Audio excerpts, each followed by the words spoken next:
भक्ति में कितनी शक्ति होती है। आइए आज आपको एक ऐसा ही प्रसंग सुनाता हूं। एक टक देर तक उस सुपुरुष को निहारते रहने के बाद बूढ़ी भीलनी के मुंह से बोल फूटे, कहो राम, शबरी की कुटिया ढूंढने में अधिक कष्ट तो नहीं हुआ? राम मुस्कुराए, यहां तो आना ही था मां, कष्ट का क्या मूल्य। जानते हो राम, तुम्हारी प्रतीक्षा तब से कर रही हूं जब तुम जन्मे भी नहीं थे। बस इतना ज्ञात था कि कोई पुरुषोत्तम आएगा जो मेरी प्रतीक्षा का अंत करेगा। राम ने कहा, तभी तो मेरे जन्म के पूर्व ही तय हो चुका था कि राम को शबरी के आश्रम में जाना है। एक बात बताऊं प्रभु, भक्ति के दो भाव होते हैं, पहला मरकट भाव और दूसरा मार्जार भाव। मरकट भाव में बंदर का बच्चा अपनी पूरी शक्ति लगाकर अपनी मां का पेट पकड़े रहता है ताकि गिरे न। उसे सबसे अधिक भरोसा मां पर ही होता है।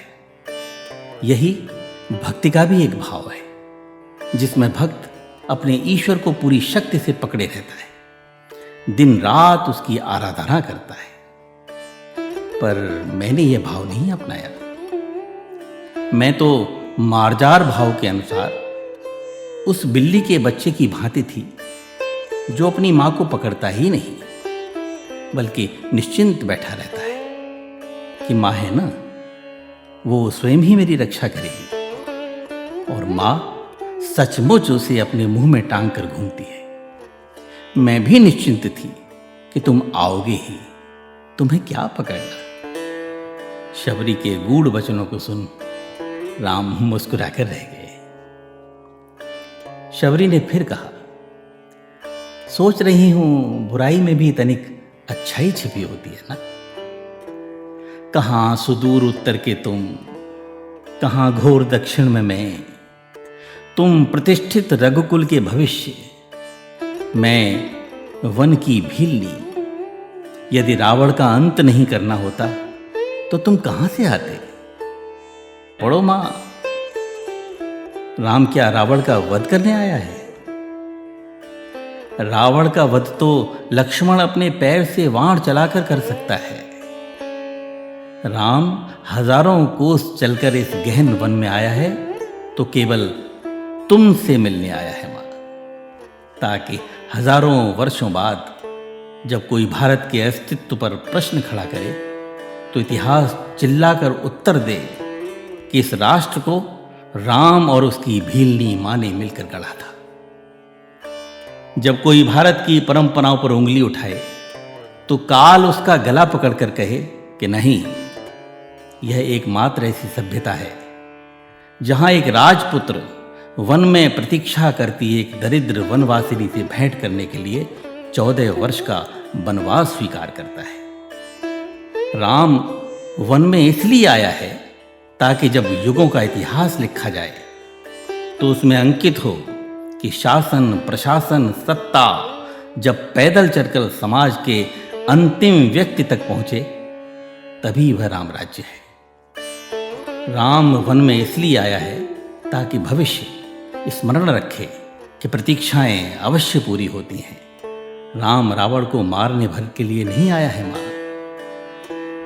माता शबरी एकटक राम को निहारती रही।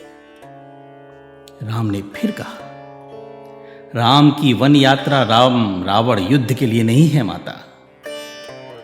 राम की यात्रा प्रारंभ हुई है भविष्य के आदर्श की स्थापना के लिए। राम निकला है ताकि विश्व को संदेश दे सके कि मां की अवांछनीय इच्छाओं को भी पूरा करना ही राम होना है। राम निकला है ताकि भारत को सीख दे सके कि किसी सीता के अपमान का दंड असभ्य रावण के पूरे साम्राज्य के विध्वंस से पूरा होता है। राम आया है ताकि भारत को बता सके कि अन्याय का अंत करना ही धर्म है।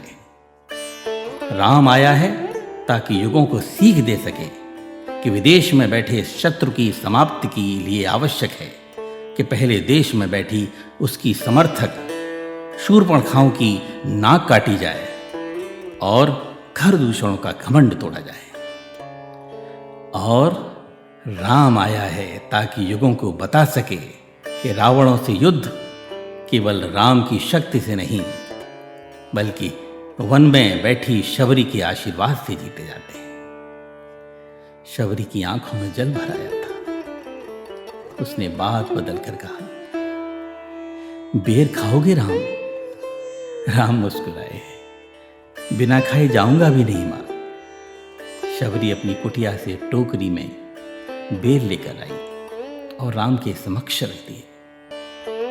राम और लक्ष्मण खाने लगे तो पूछा, बेर मीठे हैं ना प्रभु? यहां आकर मीठे और खट्टे का भेद भूल गया हूं मां। बस इतना समझ रहा हूं कि यही अमृत है। शबरी मुस्कुराई, बोली, सचमुच तुम मर्यादा पुरुषोत्तम हो राम। तो देखा आपने, भक्ति में शक्ति न होती तो क्या यह संभव हो पाता? जातिहीन अघ जन्म महे मुक्त कीन असी नारी। महामंद मन सुख चहसे ऐसे प्रभु हे बिसारे। जय सिया राम।